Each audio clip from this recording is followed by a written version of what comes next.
Leo Tolstoy, War and Peace, Book 1, Part 1, Chapter 16. At the men's end of the table, the talk grew more and more animated.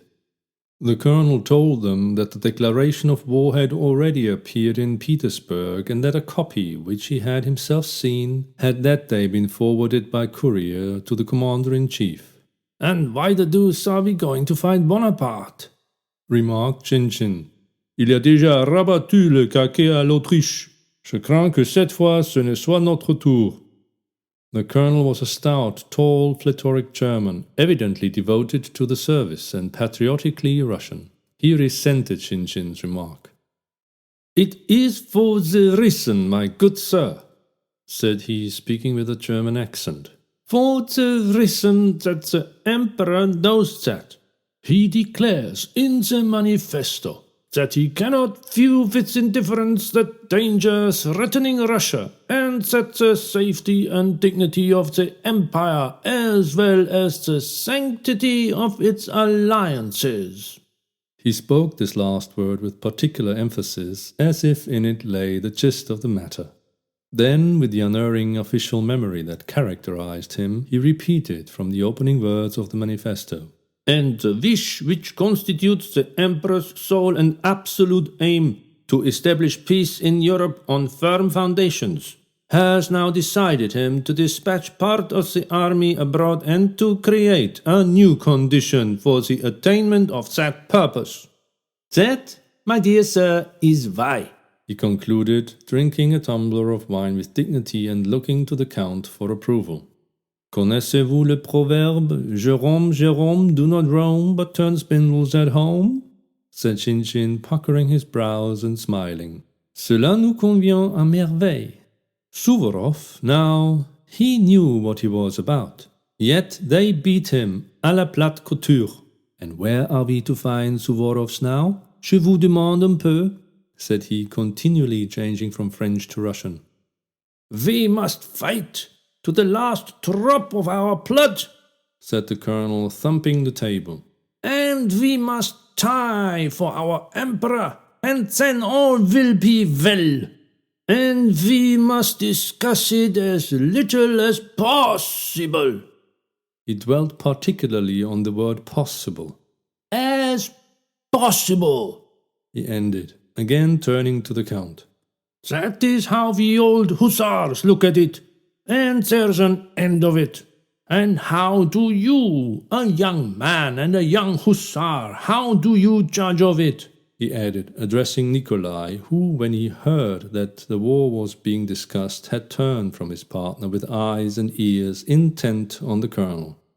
"I am quite of your opinion," replied Nikolai, flaming up, turning his plate round and moving his wine glasses about with as much decision and desperation as though he were at that moment facing some great danger. "I am convinced that we Russians must die or conquer," he concluded, conscious, as were others after the words were uttered, that his remarks were too enthusiastic and emphatic for the occasion and were therefore awkward. "C'est bien beau que ce vous venez de dire," said his partner Julie. Sonia trembled all over and blushed to her ears and behind them and down to her neck and shoulders while Nikolai was speaking. Pierre listened to the colonel's speech and nodded approvingly. "That's splendid," said he. "The young man's a real hussar," shouted the colonel, again thumping the table. "What are you making such a noise about over there?" Marya Dmitrievna's deep voice suddenly inquired from the other end of the table. "What are you thumping the table for?" she demanded of the hussar. "And why are you exciting yourself? Do you think the French are here?"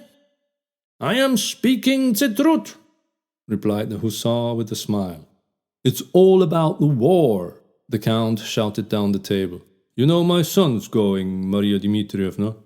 My son's going." "I have 4 sons in the army, but still I don't fret. It is all in God's hands. You may die in your bed, or God may spare you in a battle," replied Marya Dmitrievna's deep voice, which easily carried the whole length of the table. "That's true." Once more the conversations concentrated. the ladies at the one end and the men's at the other. "I bet you won't ask," Natasha's little brother was saying. "I bet you won't ask." "I will," replied Natasha. Her face suddenly flushed with reckless and joyous resolution. She half rose, by a glance inviting Pierre, who sat opposite, to listen to what was coming, and turning to her mother. "Mamma?" sang out Natasha in a childish chest voice, audible the whole length of the table. "What is it?" asked the Countess worriedly, but seeing by her daughter's face that it was only mischief, she shook a finger at her sternly with a threatening and forbidding movement of her head. The conversation was hushed. "Mamma, what sweets are we going to have?" And Natasha's little voice sounded still more firm and resolute. The Countess tried to frown, but could not. Marya Dmitrievna shook her fat finger. "Cossack!" she said threateningly. Most of the guests, uncertain how to regard this sally, looked at the elders. "You! I'm going to," said the Countess. "Mamma, what sweets are we going to have?" Natasha again cried boldly with whimsical gaiety, confident that her sally would be taken in good part. Sonia and fat little Pietya doubled up with laughter. "You see, I have asked," whispered Natasha to her little brother and to Pierre, glancing at him again. "Ice pudding, but you won't get any," said Marya Dmitrievna. Natasha saw there was nothing to be afraid of, and so she braved even Marya Dmitrievna. "Marya Dmitrievna, what kind of ice pudding? I don't like plum." "Carrot ices." "No." "What kind, Marya Dmitrievna? What kind?" she almost screamed. "I want to know." Marya Dmitrievna and the Countess burst out laughing, and all the guests joined in.